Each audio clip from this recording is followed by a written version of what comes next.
우리가 믿는 하나님은 거룩하고 의로우시며 흠이 없으신 분입니다. 우리는 예수님을 구원자로 믿고 하나님의 자녀가 되어서 의롭다고 인정을 받았습니다. 우리의 모든 죄가 예수님의 십자가 대속의 보혈로 용서받았고 의롭게 되었지만 우리가 아직 거룩함과 영적인 성장을 위해서는 계속해서 나아가고 있는 중입니다. 우리 이 자리에 모인 이 지역 교회는 죄인들의 모임입니다. 근데 다른 세상 죄인하고는 달리 용서받은 죄인들이 모인 곳입니다. 완전하지 못한 사람들이 모인 곳이 이런 교회입니다. 교회 안에 별의별 사람들이 다 있습니다. 아주 착한 사람도 있고 조금 착한 사람도 있고 또 아직까지 연단받지 못한 사람, 아직까지 구원의 확신이 조금 부족한 사람도 있고 영적으로 믿음이 어린 사람도 있고 아직 세상과의 관계를 완전히 끊지 못한 사람도 있고 구원은 받았지만 다양한 영적 수준들이 있습니다. 그래서 이런 사람들이 모이다 보니까 지역교회 가운데에서 완벽한 지역교회는 하나도 없다는 겁니다. 성경에는 여러 교회들이 등장합니다. 그 교회 가운데 주님으로부터 칭찬을 받은 교회들도 있습니다.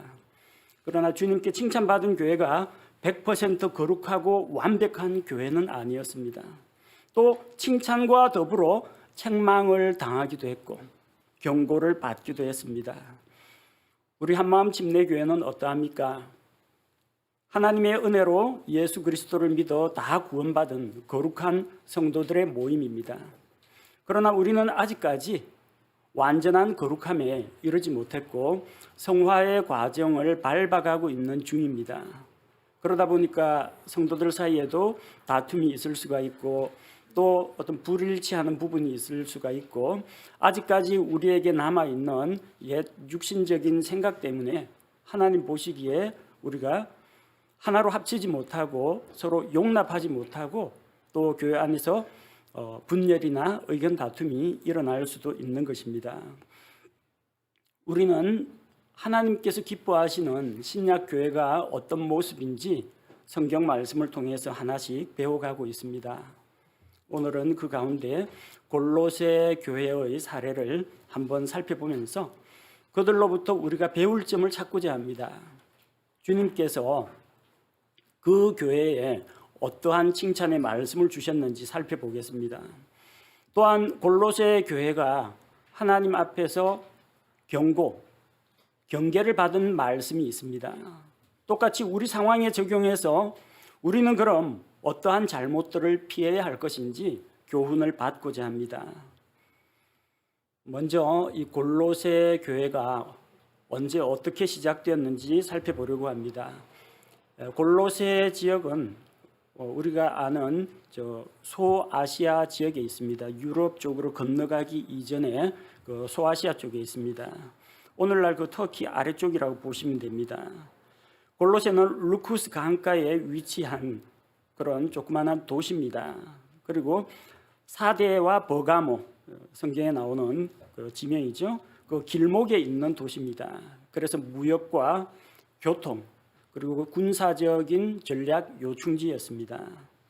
한때는 골로새가 아주 크고 왕성한 도시였습니다. 당시 그 부르기아 지방에서 아주 큰 성읍이었는데 나중에 히에라폴리스나 라오디게아가 발전함에 따라서 그 버가모, 페르가모로 그 가는 교통 노선이 바뀜에 따라서 도시가 조금 위축되었습니다. 어쨌든 골로새는 다른 도시들로 가는 그런 길목에 있었기 때문에 교역의 도시입니다. 상업 도시입니다. 그러다 보니까 세계 각곳에서 저 아래쪽에서는 아프리카, 이쪽에서는 동쪽에서는 아라비아 쪽, 북쪽에서는 저기 시리아 쪽, 그리고 유럽 쪽 그리스 로마 쪽에서 온갖 사상과 온갖 사람들, 온갖 인종들 이런 것들이 활발하게 교류하는 그런 곳이었습니다. 자, 그러니까 각종 철학과 또 종교, 또 이단, 이방 종교 이런 것들이 난립하고 있던 곳이 골로새 지역입니다. 부르기아 원주민들, 원래 거기 살던 사람들 말고도 그리스 사람들이라든지 이주민들, 그리고 유대인들, 다양한 사람들이 골로새 지역에 모여서 살았습니다.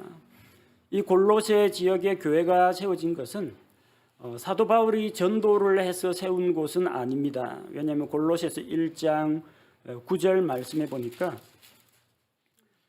골로새서 1장 9절에 이런 까닭에 우리도 그것을 듣던 날부터, 바울이 직접 복음을 전해서 그들을 양육한 것이 아니라 바울은 골로새 교회에 대해서 전해 들었다는 겁니다. 그 지역에도 복음이 들어갔다. 근데 골로새 성도들이 어떻게 성장하고 있다, 어떤 어려움을 겪고 있다, 이걸 전해 들었다는 겁니다.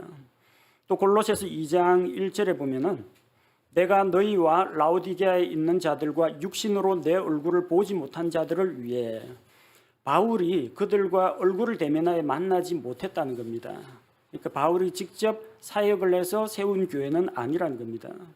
그럼 누가 이 골로새 복음을 가지고 와서 교회를 세웠는가? 성경은 아마도 그 바울이 에베소 지역에서, 이전에 우리 12월 달에 에베소 교회에 대해서 이야기했습니다. 에베소에서 2년 동안 두란노라는 사람의 학교를 빌려가지고 말씀을 선포했는데 온 아시아에 있던 사람들이 다 말씀을 들었다고 했습니다.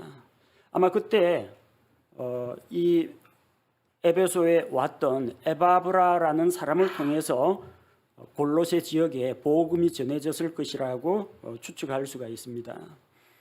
골로새서 1장 7절 말씀에 보면요, 또한 너희는 이제 골로새 교회 성도들입니다. 너희가 우리의 사랑하는 동료 종 에바브라에게 배웠는데 그는 너희를 위한 그리스도의 신실한 사역자요. 에바브라는 내가 파송한 사람인데 라는 그런 표현은 나오지 않습니다. 나와 같이 복음에 같이 협력하는 동력자다, 그렇게 이야기하고, 그는 너희를 위한 그리스도의 신실한 사역자다. 예수 그리스도께서 너희를 위해서 사역자로 에바브라를 보내주셨고 그 에바브라가 너에게 말씀을 전하고 가르쳤다, 그 이야기입니다. 성경에는 이 에바브라 이외에도 골로새 교회에 있었던 성도들 이름이 여러 명 등장합니다. 아마 여러분들이 골로새서라든지 빌레몬서를 읽다 보면은 이런 이름을 들어봤을 겁니다. 에바브라, 빌레몬, 아비아, 오네시모, 아키포, 이런 사람들이 다 골로새 교회의 성도들이었습니다. 자, 이렇게 바울이 전하는 말씀을 에바브라가 듣고 자기가 살던 골로새 지역에 가서 말씀을 전하고 거기서 자생적으로 교회가 형성됐습니다. 그리고 그 소식을 전해 듣고 바울은 기쁜 마음에서 그들의 믿음을 칭찬합니다.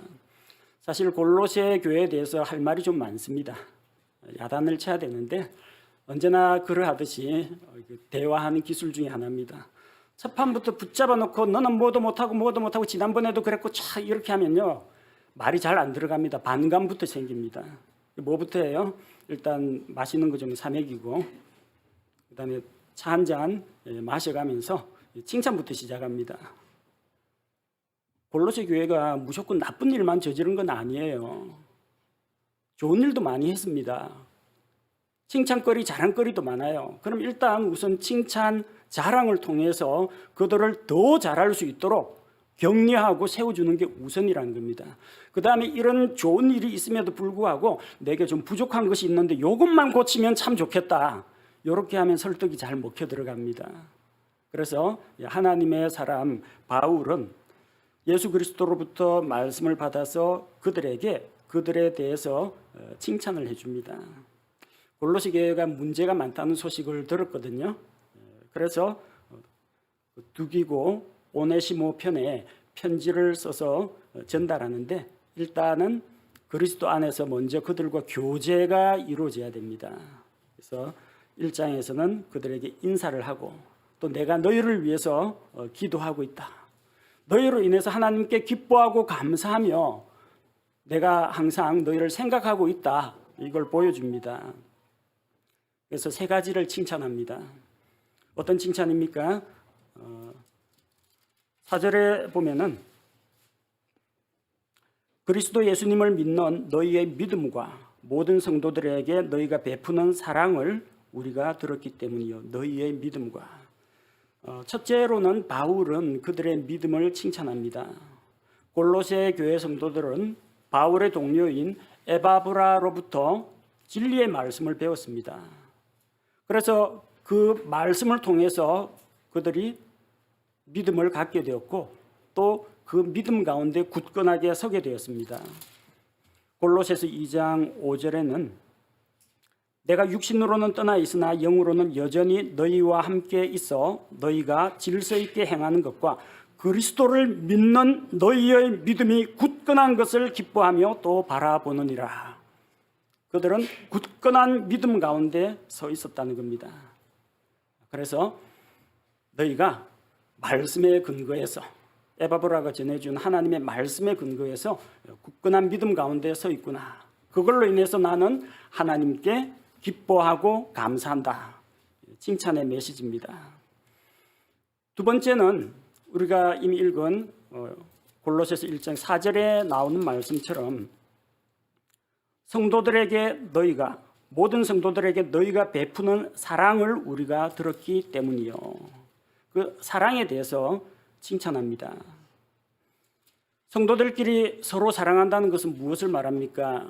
하나님의 사랑을 받아보지 못한 사람은 다른 사람을 사랑할 수가 없습니다. 사랑은 하나님께 속한 것이요. 하나님은 사랑이시기 때문에 하나님을 알지 못하는 자, 하나님의 사랑을 받아보지 못한 자, 하나님을 사랑하지 않는 자, 다른 사람을 사랑할 수가 없다는 겁니다.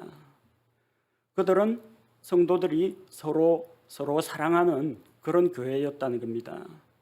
이어지는 1장 8절에도 나오죠. 또한 성령 안에서 너희의 사랑을 우리에게 밝히 알려준 자니라. 에바브라가 골로새 교회가 지금 지역교회로 세워졌는데 사랑 가운데서 성도들이 서로 연합하고 잘 성장하고 있다는 것을 이제 알려준 겁니다. 그래서 나중에 골로새서 3장 14절에 가서도 사랑은 그들을 완전하게 매는 띠니까 사랑 안에서 서로 연합할 것을 권면하고 있습니다. 이것이 두 번째 칭찬이었습니다. 첫째는 그들의 굳건한 믿음이었고 둘째는 성도들의 사랑이었고 세 번째는 뭐겠어요? 믿음 나왔고 사랑 나왔고 소망이 나오겠죠. 1장 5절에 나옵니다. 또 너희를 위하여 하늘에 쌓아둔 소망으로 인함이니 이 소망은 너희가 전에 복음의 진리의 말씀 안에서 들은 것이라. 바울은 그들이 품고 있는 소망에 대해서 칭찬합니다. 그 소망은 어떤 소망이에요? 복음의 진리의 말씀 안에서 얻게 된 그런 소망입니다. 이 소망은 하늘에 쌓아둔 소망입니다. 그러니까 이 세상에서 내가 잘 되겠지, 성공하겠지, 복 받겠지, 만사 형통하겠지 이런 소망이 아니라 저 하늘에 쌓아둔 소망이라는 겁니다. 그 소망은 어떤 소망입니까? 하늘에 있는 소망. 1장 12절에 나오는 것처럼 골로새서 1장 12절 우리를 빛 가운데에서 성도들의 상속 유업에 참여하는 자가 되기에 합당하게 하신 아버지께 감사드리기를 원하였노라. 성도들이 받을 상속 유업, 저 하늘에 우리를 위하여 예비된 그 상속 유업에 대한 소망이라는 겁니다. 또 이 소망은 복음의 소망입니다. 골로새서 1장 23절 만일 너희가 믿음 안에 거하여 터를 다지고 정착해서 너희가 들은 복음의 소망에서 떠나지 아니하면 그리하시리라. 복음의 소망. 복음이 뭐예요? 예수 그리스도의 십자가의 죽음과 부활. 내가 그리스도와 연합하여 그분과 함께 못 박혀 죽고 그분과 함께 다시 부활할 것을 우리는 믿습니다. 부활의 소망입니다. 영원한 생명과 하나님께서 약속하신 저 영원한 왕국에 들어갈 그 소망을 가지고 있다는 겁니다. 골로새서 1장 27절 또 어떤 소망입니까? 하나님께서는 이방인들 가운데에서 이 신비의 영광이 풍성함이 무엇인지 자신의 성도들에게 알리려 하시는데 이 신비는 너희 안에 계신 그리스도 곧 영광의 소망이시니라. 우리가 품고 있는 소망이 무엇입니까? 영광의 소망 예수 그리스도. 그 예수 그리스도께서 영광 중에 다시 오실 것을 소망하고 있습니다. 예수 그리스도의 다시 오심. 우리가 부활하고 변화되어 주님께서 예비하신 하늘의 처소에 들어갈 그 소망을 이야기하는 것입니다. 그리고 주님과 함께 우리가 영화롭게 변화되어서 그분과 영원토록 복을 누리는 그 소망을 이야기합니다. 골로새 교회가 칭찬받은 것은 믿음과 사랑과 소망을 굳건하게 가지고 있었기 때문입니다. 믿음 안에서 굳게 서고 성도들끼리 서로 사랑하며 주님께 소망을 둔 교회가 골로새 교회였다는 겁니다. 그래서 골로새 교회는 하나님 앞에서 잘 성장하는 그런 교회였습니다. 우리 한마음 집내교회가 바로 골로새 교회의 이런 모습을 본받아야 합니다. 우리가 나아가야 할 방향이 똑같습니다. 말씀의 진리 가운데 굳건하게 서십시오. 예수 그리스도의 복음 가운데에서 구원을 확신하고 든든히 서십시오.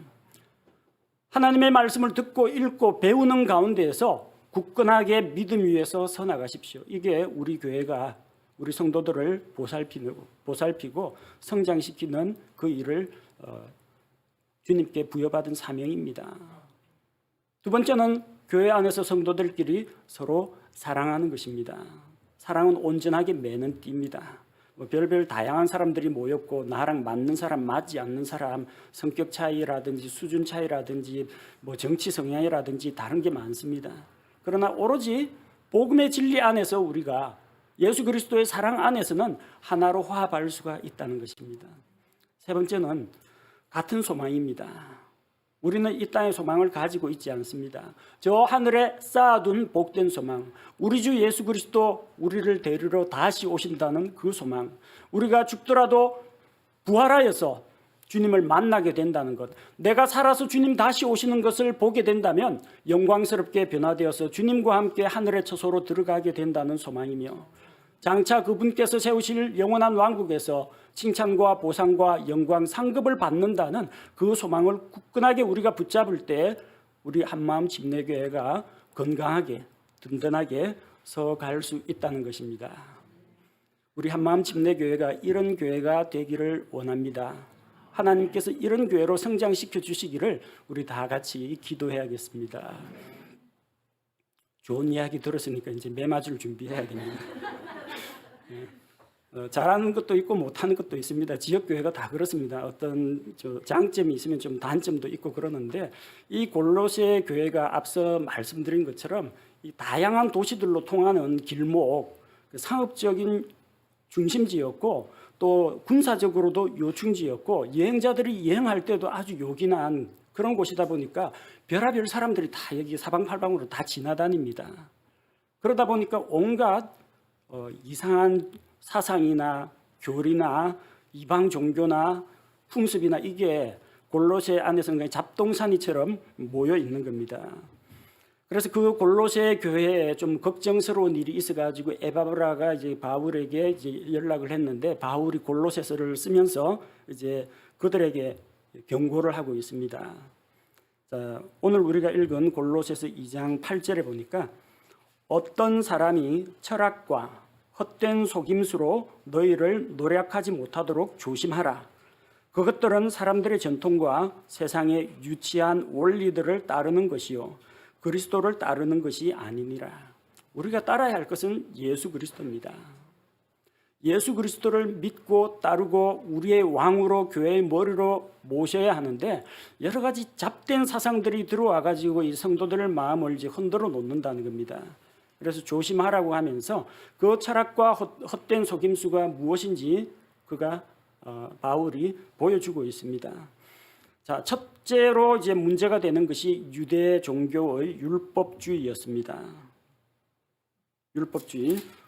골로새서 2장 16절 말씀에 보면은, 골로새서 2장 16절, 그러므로 아무도 먹는 것이나 마시는 것으로 인하여 또 거룩한 날이나 월삭이나 안식일에 관하여 너희를 판단하지 못하게 하라. 먹는 것, 마시는 것. 유대인들은 먹을 수 있는 음식이 있고 먹을 수 없는 음식이 있습니다. 레위기에서 하나님께서 정하신 그런 율법이 있죠. 레위기 11장에 나오는 그 먹고 마시는 것에 대한 규례가 있습니다. 그래서 돼지고기를 먹으면 안 되고 비늘과 지느러미가 없는 뭐 민물장어 이런 거 먹으면 안 되고, 부정한 음식, 낙타, 박쥐 이런 거 먹으면 안 됩니다. 그리고 하나님께서 정해주신 이 먹는 것, 음식물에 대한 그런 규례를 유대인들은 철저히 지켰는데, 그 율법주의에 의하면은 예수님 믿고 나서도 이런 것들을 엄격하게 지키도록 요구를 했다는 겁니다. 거룩한 날이라는 것은 유대인들이 하나님 앞에 구별하여 드리는 명절, 절기들이 있습니다. 유월절도 지켜야 되고, 오순절 지켜야 되고, 장막절 지켜야 되고, 성경에 나오는 주요 7가지 절기가 있고요. 또 일주일에 한 번씩 돌아오는 안식일도 지켜야 되고, 달의 처음, 새 달이 시작될 때 월삭도 지켜야 합니다. 이런 것들로 너 그거 왜 안 지켜? 너는 왜 그 안식일 날 일하고 있어? 이런 것들로 인해서 아무도 너희를 판단하지 못하게 하라고 했습니다. 율법주의자들은 예수님을 믿는 성도들에게 율법을 지킬 것을 강요했습니다. 처음에 하나님의 말씀이 선포되고 복음이 퍼져나간 곳이 유대 땅 예루살렘에서부터입니다. 그러다 보니까 먼저 믿은 처음 그리스도인이 된 세대들은 대부분 유대인 출신이었습니다. 그래서 그 당시까지만 하더라도 유대인들은 우리는 하나님께 택함받은 백성이니까 하나님이 약속된 메시아 예수 그리스도를 보내주셔서 우리를 구원했다. 그래서 그 당시 유대인들 가운데에는 만약에 이방인들이 회심하고 돌아오려면 먼저 할례를 받고 유대인으로 귀화한 다음에 하나님의 백성이 된 다음에 그 다음에 복음 듣고 예수 믿고 구원받으라고 했습니다. 아직까지 이방인들에게도 하나님이 이 복음을 주셨다, 구원을 주셨다는 걸 몰랐어요. 그러니까 베드로가 고넬료를 만나서 고넬료의 가정을 구원했다고 하니까 할례 받은 신자들이 깜짝 놀랍니다. 저 사람들에게도 하나님께서 성령님을 부어주시고 또 우리와 똑같은 구원의 은혜를 주신다는 걸 듣고 다른 유대인들이 깜짝 놀랐습니다. 그 정도입니다.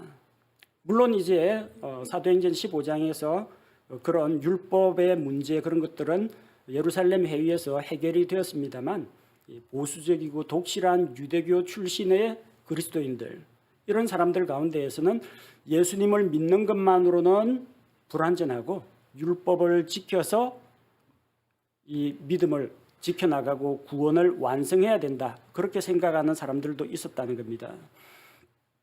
그래서 예수님 믿은 사람도 유대인처럼 할례를 받아야 한다. 그렇게 가르쳤고 먹고 마시는 것의 규례를 지켜야 된다. 음식물, 그다음 날들에 대한 규례, 월삭이니 안식일, 절기, 명절 다 지키라고 했습니다. 자, 그런데 우리는 이 구원에 대한 중요한 교리입니다. 하나님의 은혜로 믿음을 통해서 구원을 받습니다. 값없이 구원받습니다. 율법을 지켜서 구원받는 게 아니라는 겁니다. 우리가 성경 말씀 골로새서 2장 14절에 보니까 우리를 대적하고 우리를 반대하던 규례들을 손으로 기록한 것을 지우시고 그것을 길에서 치우사 그분의 십자가에 못 박으셨으며, 우리를 대적하고 반대하던 규례들이 무엇입니까? 율법입니다. 이것을 행하라, 저것을 하지 말라. 그래서 만약 우리가 거기에 저촉되면 우리를 반대하고 대적하고 심판을 하는 것이 율법인데, 예수님께서 율법의 요구를 다 이루셨기 때문에 이제는 우리가 율법으로부터 벗어났다는 겁니다. 우리는 속죄를 얻기 위해서 또 하나님의 은혜를 얻기 위해서 율법이나 규례를 지킬 필요가 없습니다. 은혜는 하나님의 거저받는, 하나님께서 거저 주시는 선물이지 우리의 행위나 노력으로 하나님의 은혜를 얻거나 복을 얻을 수는 없다는 것입니다. 우리도 율법주의에 빠지지 않도록 조심해야 됩니다. 아니 오늘 우리가 모세 율법 지키는 사람이 어디 있습니까 할지 모르지만 잘못하면 교회 안에도 율법주의가 들어올 가능성이 있습니다. 우리 스스로 율법을 만들어낼 수가 있습니다. 그 율법이 어떻게 생기냐면요, 아주 좋은 취지로 좋은 일을 합니다. 이거 괜찮네. 반복합니다. 나중에 그게 습관이 됩니다. 그래서 아예 자리를 잡아가지고 관습이 됩니다. 그 다음에는 제도화가 됩니다. 그때부터 율법이 됩니다. 예를 들어 볼게요.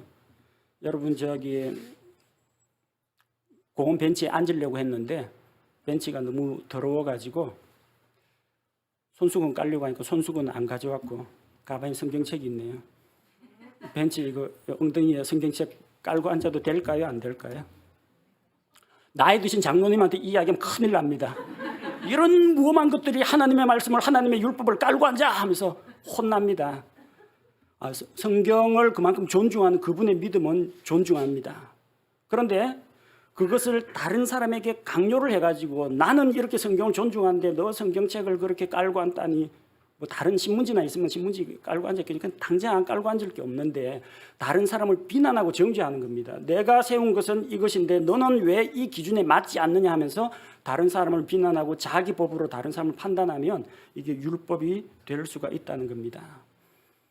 기독교 그 관습 중에 한국 기독교만 그런 걸로 알고 있습니다. 외국에서는 제가 경험해보지 못했는데 다른 사람 집에 방문하면요, 어서 오십시오 딱 하면 소파에 앉아 기도부터 합니다. 그 누가 만든 건지는 모르겠습니다. 기도 많이 하시는 분 존경합니다. 인정해드립니다. 그 나쁜 거 아니에요. 절대 나쁜 거 아닙니다. 그래가지고 그 주인이 말 붙이려고 하는데도 딱 소파에 앉아 경건하게 기도하고 하고 나면 그때부터 이제 말을 시킬 수가 있어요. 좋은 습관일 수도 있는데 자기처럼 안 하는 사람, 아무개 성도가 왔는데 교회에 와서 아무개 자매 반가워 인사부터 먼저 하면 비난합니다. 왔으면 경건하게 앉아가지고 하나님 저 왔습니다 하고 기도를 해야 할 것이지 왜 저렇게 교회 안에서 잡담을 하느냐, 비난하고 정죄하고 너는 왜 내가 정한 이 가이드라인에 따르지 않느냐 하고 하면은 그때부터는 예배당에 들어왔을 때 남의 집에 방문했을 때는 말없이 몇 분간 기도해야 된다라는 율법이 하나 탄생하는 겁니다. 율법이 그런 식으로 생겨요. 유대인들의 전통도 다 그런 식으로 생겼습니다. 안식을 거룩하게 지켜라. 어떻게 해야 거룩하게 지키는 거야? 멀리 여행하지 말아야 되겠다. 우리 랍비께서는 5km 이상은 안 걸으신단다. 우리 랍비는 1km도 안 걸으신다. 자기들끼리 싸우고 누구 랍비가 더 경건하냐, 우리 스승이 제일이다 해가지고 그들은 나름대로 기준을 만들었습니다. 안식일에 갈 수 있는 거리, 갈 수 없는 거리. 말린 무화과 2개 이상의 무게를 들어 올리면 안식일 위반. 그보다 가벼운 빵 조금 뜯어갖고 먹는 것은 이 정도는 가볍기 때문에 안식일 위반 아님. 뭐 이런 식으로 자기들끼리 세세한 율법을 다 만들어 놓은 거예요. 이게 율법입니다. 여러분, 성경 읽기가 율법이 될 수 있다는 거 아십니까? 성경 말씀 사모하는 마음으로 읽으라고 했지 하루에 10장 읽으라는 건 누가 가르쳤어요? 저 안 가르쳤습니다. 5장 읽으시는 분도 있고 10장 읽으시는 분도 있고 하루에 1장 읽는 그런 분도 있습니다. 간절히 사모하는 마음으로 읽으라고 했지 성경 어디에 성경은 날마다 몇 장 이상 읽으라 그런 규정이 어디 있어요? 없습니다. 근데 자기가 세워요. 내가 10장 읽겠다. 안 읽었으면 하나님 앞에 처절하게 회개하고 다음날 모아갖고 20장을 읽고 채워야 됩니다. 그렇게 열심히 읽는 자체는 존중합니다. 인정합니다. 근데 마치 성경 안 읽으면 무슨 죄나 지은 것처럼 그런 식으로 하면은 하나님이 그런 엄중한 부담을 주신 적이 없는데 자기가 자기 스스로 율법에 매이는 것이 된다는 겁니다. 그렇게 율법을 철두철미하게 잘 지키는 사람은 자기보다 성경 조금 읽는 사람을 좀 무시하는 경향이 있습니다. 나는 그대보다 거룩해. 이런 생각이 드는 겁니다. 성경 봉독할 때 자리에서 일어서는 교회가 있어요. 아주 하나님의 말씀을 편안하게 앉는 것보다 우리가 일어서서 읽겠습니다. 좋은 거라고 생각합니다. 남한테 강요하지 마십시오. 다른 교회 그렇게 안 한다고 해서 그렇게 안 하는 교회를 비난하면 안 됩니다. 그 잘못하면 율법으로 변질될 우려가 있다는 겁니다. 기도할 때 꼭 무릎 꿇고 해야 됩니까? 그러면 환자들은 어떻게 기도해야 됩니까? 기부상 환자들은. 기도는 누워서 할 수도 있는 것이고 화장실에 휴지 들고 앉아갖고 힘쓰면서도 기도할 수 있습니다. 그렇다고 해서 저 불경건한 더러운 기도라고 하나님 말씀하지 않습니다. 근데 항상 기도할 때는 손을 모아야 되고 이렇게 하면 합장이기 때문에 불교에서 하는 거기 때문에 안 되고 손은 깍지를 껴야 되고 고개는 숙여야 되고 무릎은 꿇어야 되고 누가 그렇게 가르쳤느냐는 겁니다. 성경에 보면 하늘을 향해 손을 들고 기도했다 이런 것도 나오는데 우리 한국 기독교에서 이 하늘을 향해 손 들고 기도하는 사람 거의 없습니다. 그게 사람들이 만들어낸 것을 제도화시키고 습관으로 만들어 제도화시키면 그때부터 율법이 된다는 겁니다. 그래서 여러분 꼭 죽고 사는 복음의 진리 말고는 다른 사람하고 의견 충돌을 할 때 너 죽고 나 살자 그런 식으로 서로 간에 진리냐 비진리냐 그런 첨예한 문제가 아니면 그렇게 서로 대립하고 싸울 필요가 없다라는 겁니다. 상대방 입장도 좀 이해해 주시고 옷이 더러워질까 봐 성경책 갖고 벤치에 공원 벤치에 앉더라도 너무 욕하고 나무라지 마시라는 겁니다. 율법주의가 꼭 뭐 모세 율법 안식일 뭐 이것만이 아니라 우리 스스로 만들어내는 거라는 겁니다. 한국교회 주일 성수 마찬가지입니다. 주일을 거룩하게 지키자 찬성입니다. 근데 주일만 거룩하게 지키는 것보다는 일주일 성수하는 것이 더 좋습니다. 7일간 거룩하게 지켜야 됩니다. 저는 처음 예수님 믿을 때 너무 엄격한 데서 교육을 받아가지고 주일날은 돈을 쓰면 안 된다라고 배웠습니다. 돈을 쓰면 안 되기 때문에 버스를 타지 못하고 산 타고 30분 걸려서 산 타고 넘어서 교회까지 다녔습니다. 배가 고프지만은 돈을 쓰는 날이 아니라고 했기 때문에 왜 내가 돈을 쓰면 그 가게 주인이 나를 위해서 문을 열어야 되고 그 사람이 주일을 못 지키고 교회 못 나온다고 하는 장로님 말씀 때문에 밥을 굶거나 친구 집에서 얻어먹어야만 했습니다. 안식일에 유대인들이 그랬다는 건 들었는데 주일날 밥 사 먹지 말라거나 주일날 버스 타면 안 된다는 게 성경에 어디 나옵니까? 사람들이 그렇게 만들었어요. 주일은 엄숙 경건하게 지키라고. 시험 공부도 주일날 밤 12시까지 기다리다가 밤 12시 땡 하면 월요일 공시부터 시험 공부를 시작했습니다. 월요일 주초고사는 봐야 되니까. 그만큼 저는 율법적이었습니다. 예수 그리스도께서 주신 자유를 알지 못하고 죄로부터의 자유는 얻었는데 종교에서는 더 심한 종교적인 굴레에 짐을 안게 되었던 것입니다. 우리 성도들이 이런 율법주의에 빠지지 말아야겠습니다. 두 번째는 신비주의입니다. 신비주의 중에 하나로 천사 숭배입니다. 골로새서 2장 18절 말씀해 보니까 골로새서 2장 18절에 아무도 꾸며낸 겸손과 천사 숭배로 너희를 속여 너희 보상을 빼앗지 못하게 하라. 그런 사람은 자기가 보지 아니한 그것들 속으로 들어가 자기의 육신적 생각으로 말미암아 헛되이 우쭐대며. 천사 숭배라는 이야기가 나옵니다. 골로새 지역에는 이방 종교의 영향으로 어떤 하늘에 있는 영적인 존재들을 숭배하는 그런 관습이 있었습니다. 우리 킹 제임스 성경에는 골로새서 2장 18절이 자기가 보지 아니한 그것들 속으로 들어가 이렇게 돼 있는데 개역은 반대로 돼 있습니다. 저가 그 본 것을 의지하여가 아니라 자기가 보지도 못한 그것들 속으로 들어간다는 겁니다. 신비주의에 빠져가지고 자기가 눈으로 볼 수도 없는 어떤 영적인 존재들을 억지로 내세우고 과장한다는 겁니다. 왜 천사 숭배가 등장했느냐? 당시에 퍼져 있던 그리스 사상 가운데서 영지주의가 있습니다. 플라톤 사상 가운데 그 이원론이 있거든요. 세계는 선과 악의 대립 구도로 보는. 그래서 영은 선하고 육은 악하고 이런 식으로 딱 이분법적으로 나뉘어서 생각하는 그런 방식에서 그 영향을 받아가지고 영지주의의 사상이 들어왔습니다. 영은 선하다, 육은 악하다. 따라서 육신을 입고 있는 인간은 악한 존재다. 이 육신을 입고 있는 악한 존재는 하나님께 경배할 자격이 없다. 이게 꾸며낸 겸손이라는 겁니다. 연약한 죄인이니까 더더군다나 하나님의 긍휼과 은혜를 간구하러 나아가야죠. 아니야, 너희는 육신을 입고 있는 더러운 인간이기 때문에 감히 하나님의 이름을 부르거나 하나님께 나아가는 것은 너희는 안 돼. 거짓 겸손, 꾸며낸 겸손이라는 겁니다. 그럼 어떻게 해야 되느냐?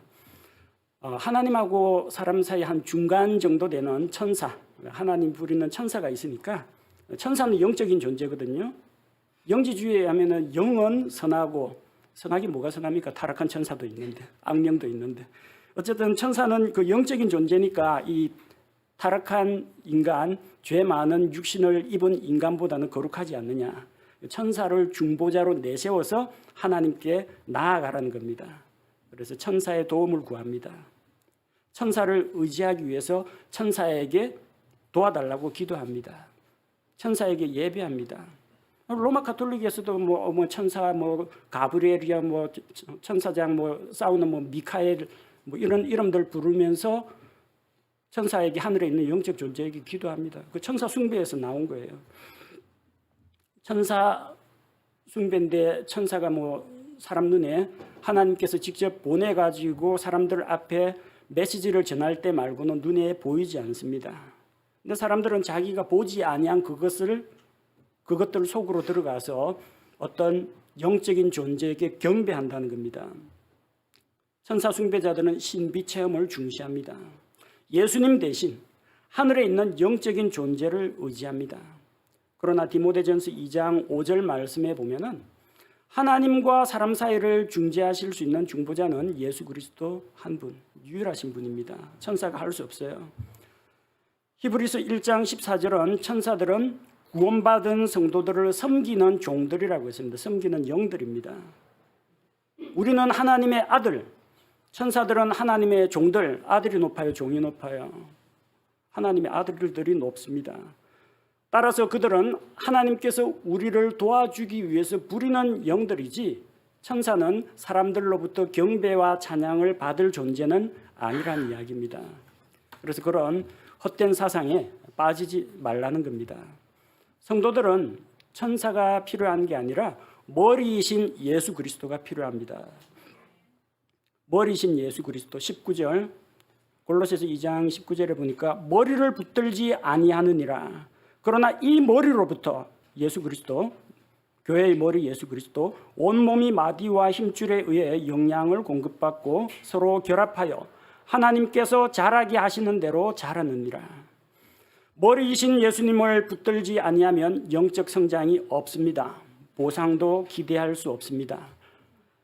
포도나무 가지가 포도나무 본체에 견고히 붙어가지고 물과 양분을 공급받아야 열매를 맺는 것과 같이 우리는 머리이신 예수 그리스도에게 속한 그리스도의 지체들 중 하나입니다.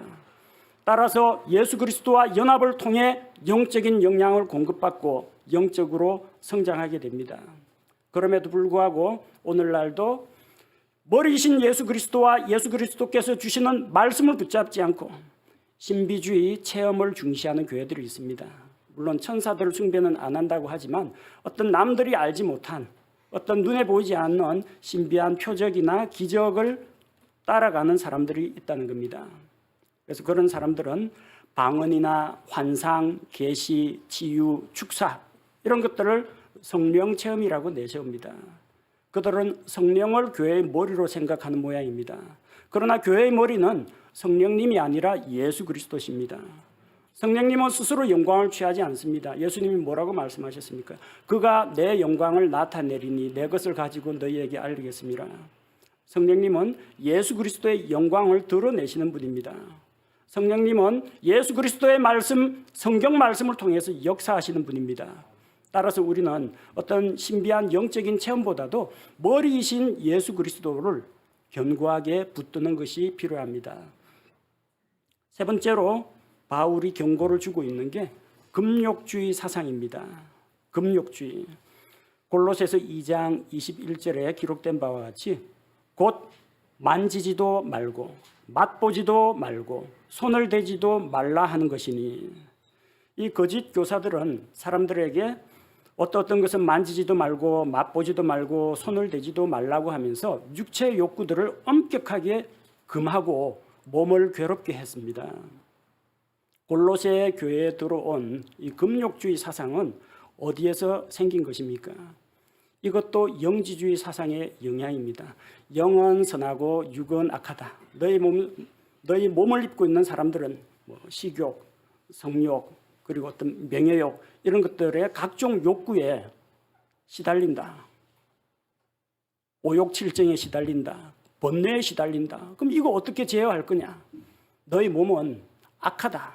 그러니까 이거는 꽁꽁 묶어두든지 아니면 가시방석에 누워있든지 고행을 해가지고 다시는 그런 생각을 품지 못하도록 엄격하게 육체의 고된 훈련을 통해 가지고 제어해야 된다는 겁니다. 그래서 육체의 욕구들을 억압하고 몸을 괴롭게 했습니다.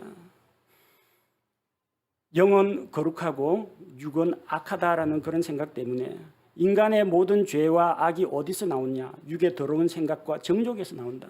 의지적으로 결단하고 고행하고 수련하고 육체의 욕망을 죽여야만 거룩함에 이른다고 가르쳤습니다. 그래서 그들은 이 욕구를 제어하기 위해서 술과 고기를 먹지 않고 풀떼기만 먹으면서 채소 먹으면서 심지어는 이 인간의 욕구를 자극할 수 있으니까 결혼도 하지 말라고 했습니다. 독신으로 살면서 수도사나 산속에 있는 중들처럼 그렇게 살라고 가르쳤습니다. 하나님께서 세우신 결혼제도까지 다 폐지했습니다. 노아 홍수 이후에 하나님께서 채소만 가지고는 너희들 이게 체력이라든지 보온 이런 거 할 수가 없으니까 고기도 먹어야 된다고 했는데 육식까지도 금했습니다. 이 고기를 먹게 되면은 이 육신의 정욕이 올라오고 또 어떤 살생을 하게 되면은 이런 충동을 느끼게 된다. 여러 가지 핑계를 대 가지고 먹는 거에 간섭을 하고 결혼 제도에까지 간섭을 했습니다. 근데 이런 것들은 하나님이 보시기에 어떤 것이냐? 22절 말씀처럼 이 모든 것은 사용하는 대로 없어질 것이요 사람들의 명령들과 교리들에 따른 것이라. 하나님이 그렇게 가르치지 않았어요. 오히려 각 사람마다 이 음행의 죄를 피하기 위해서 자기 아내를 두고 때가 되면 시집 장가 가는 것이 옳다고 말씀하셨습니다. 하나님께서는 그것이 식물이건 아니면은 동물성 고기이건 간에 감사함으로 하나님께 먹으면은 문제될 것이 없다고 말씀하셨습니다. 자, 그런데 그들은 겉으로는 경건한 척, 겸손한 척, 절지 않은 척 이렇게 자기 나름대로 자기 의지대로 하나님을 위한다라고 했지만 결국은 하나님을 경배하는 데는 아무런 관계가 없고 자기 몸을 괴롭게 하는 데는 도움이 됐다는 겁니다. 몸을 괴롭게 할 뿐이지 하나님께 영광 돌리는 데는 아무런 도움이 되지 않았다는 겁니다. 23절에 이런 것들은 의지대로 경배하고 자기를 낮추며 몸을 경시하는 데는 참으로 지혜가 있는 것 같이 보이나 육체를 만족시키는 데는 아무 가치가 없느니라. 우리 400주년 기념판에는 이렇게 번역이 되어 있지만 새로 나온 마제스티판에는 이 구절이 정반대 의미로 번역되었습니다. 마제스티판에서는 몸을 경시하는 데는 참으로 지혜가 있는 것 같이 보이나 아무 가치가 없으며 육체를 만족시킬 뿐이니라. 400주년 기념판에는 육체를 만족시키는 데는 아무 가치가 없다라고 했는데 마제스티판에서는 갑자기 육체를 만족시킨다라고 나왔습니다. 의미가 정반대로 되어 있습니다. 뭐가 맞습니까? 여러분 옆에 있는 영어 성경과 대조해 보시면은 육체를 만족시키는 데는 satisfying of the flesh, 육체를 만족시키는 데는 not in any honor to라고 되어 있습니다. 아무런 가치가 없다, 아무런 소용이 없다, 이것이 맞습니다. 예를 들어 볼게요. 식탐이라는 이런 욕망에 시달리는 사람이 있습니다.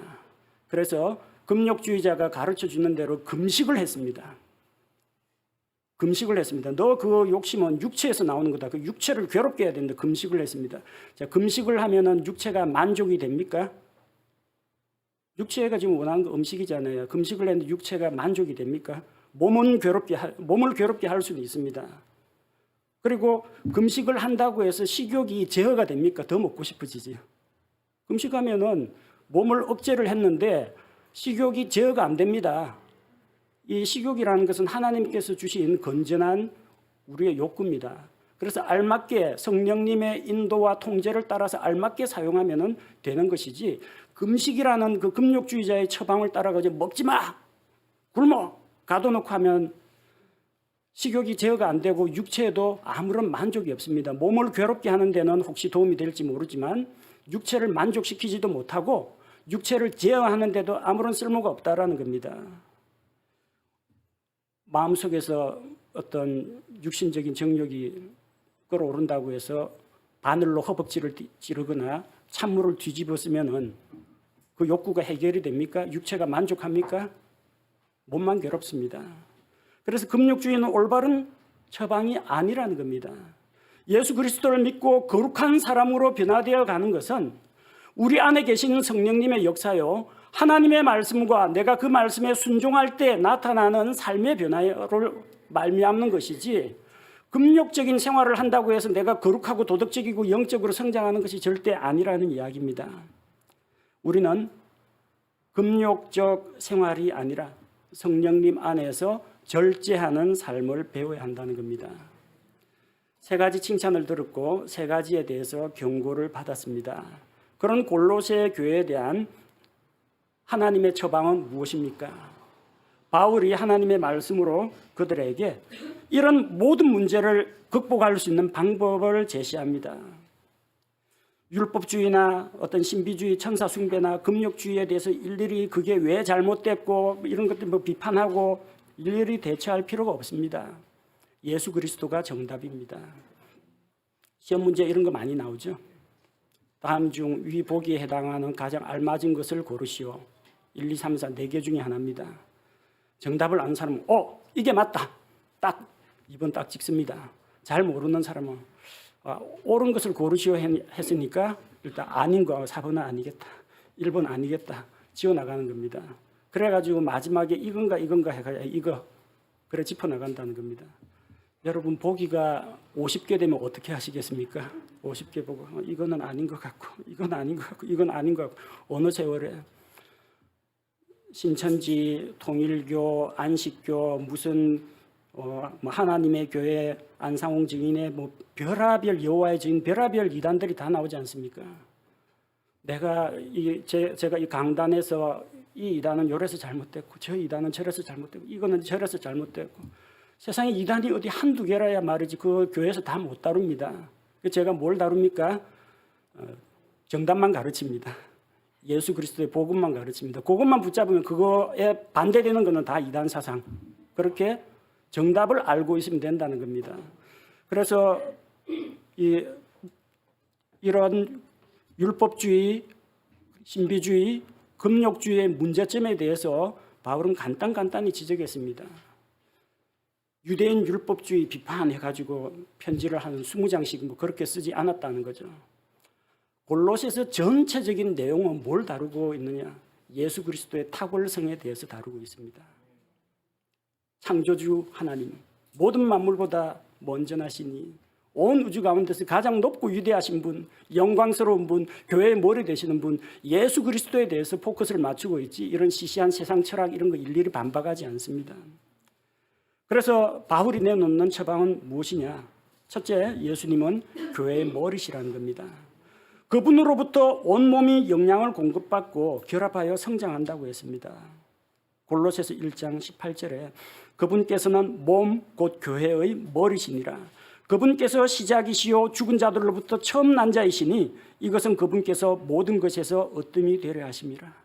우리 주 예수님 영광 받으십시오. 온 우주 만물 가운데 가장 높고 뛰어나시며 창조주 하나님이 되시며 우리의 구원자가 되시며 하나님의 완전한 신성과 영광이 예수 그리스도 안에 있음을 고백합니다. 주님 영광 받아 주옵소서.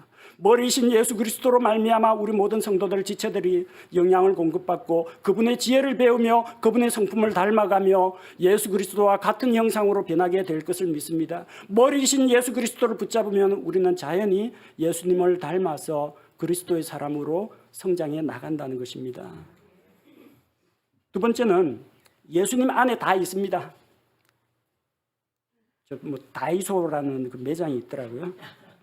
뭐든지 다 판다고 해서 진짜로 보니까 학용품도 팔고 주방 그리고 욕실에서 필요한 거 심지어는 뭐 간단한 먹을거리까지 다 파는 진짜 다이소라는 매장이 있는데 예수님 안에 다 있어. 예수님 안에 다 있어요.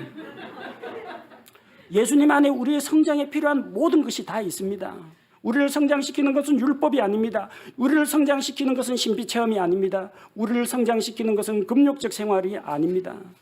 골로새서 2장 3절에 보니까 우리에게 필요한 모든 것은 주님 안에 다 있습니다. 2장 3절 그분 안에는 지혜와 지식의 모든 보화가 감추어져 있느니라. 예수 그리스도 안에 다 있는데 뭐 세상 철학, 플라톤 철학, 그리스 사상, 이교도, 신비주의 이게 뭐 필요합니까? 예수님 안에 다 있습니다. 그러니까 예수님 안에 거하기만 하면 된다는 거예요. 셋째로 예수님 안에 거할 뿐만 아니라 뿌리를 내려야 합니다. 뿌리를 내려야 해요.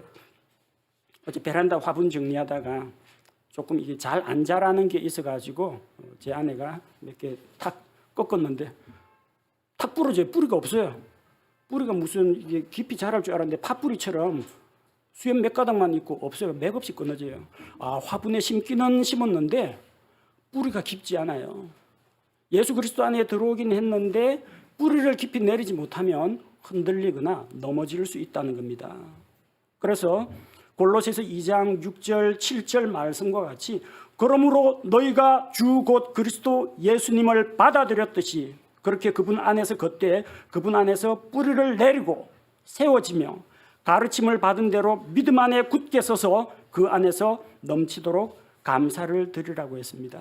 여러분, 보통 우리 기도할 때 아무개 성도님 처음 오셨는데 우리 교회에 잘 뿌리 내리고 정착하기를, 그것도 교제 가운데 잘 정착하자는 이야기죠. 그것도 틀린 기도는 아닙니다. 근데 좀 더 정확하게 우리가 그 필요를 놓고 기도를 하자면, 우리 새로 오신 우리 새 가족 아무개 분이 하나님의 말씀에 깊이 뿌리를 내리고 예수 그리스도 안에 깊이 뿌리를 내리고 굳건하게 성장할 수 있도록 기도하는 것이 옳습니다. 뿌리가 없으면 망합니다. 쓰러집니다. 예수 그리스도에 깊이 뿌리를 내리고 믿음의 뿌리를 내리고 가르침을 받은 대로 우리가 믿음 안에 굳게 서서 행해 나갈 때 우리의 삶이 변화될 것이요, 골로새 교회가 성장할 것이요, 한마음 침례 교회가 영적으로 큰 부흥과 성장을 경험하게 될 줄로 믿습니다. 해결책은 어디에 있습니까? 머리이신 예수님을 붙잡으십시오. 예수님 안에 모든 게 다 있으니까 예수님 안에 거하십시오. 예수님 안에서 믿음의 뿌리를 내리십시오.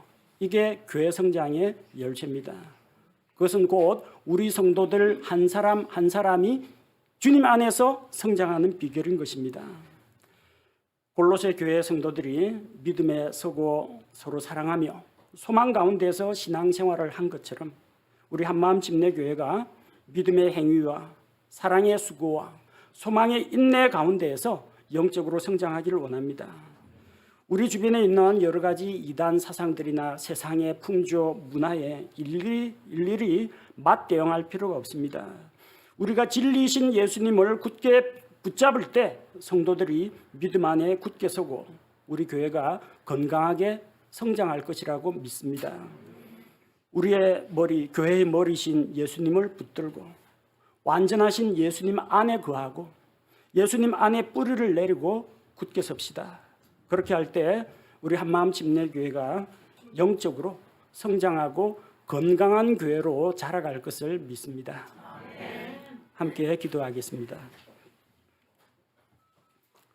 아버지 하나님, 신약 성경에 기록된 골로새 교회의 모습을 살펴보았습니다.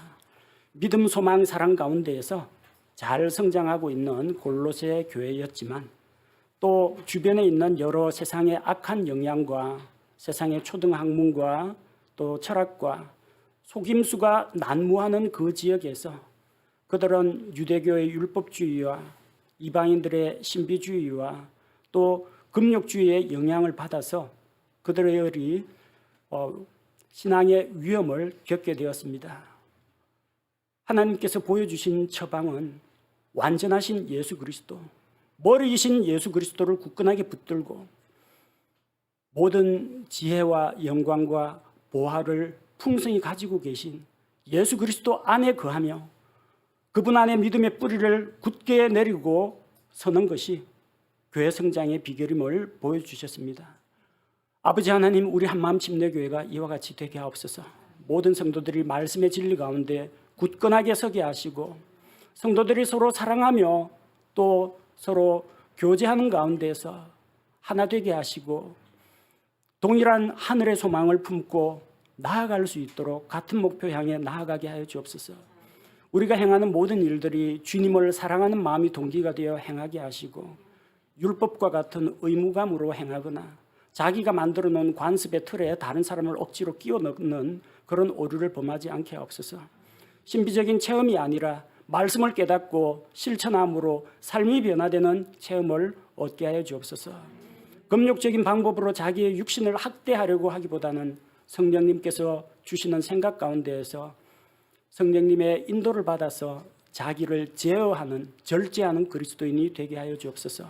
그런 가운데 우리 교회 성도들의 믿음이 굳건하게 서고 또 잘 자라서 우리 성장한 한마음 침례교회를 통하여서 또 주변의 많은 사람들에게 예수 그리스도의 생명이, 예수 그리스도의 복음이 널리 퍼져나가게 하옵소서. 예수님의 이름으로 기도합니다. 아멘.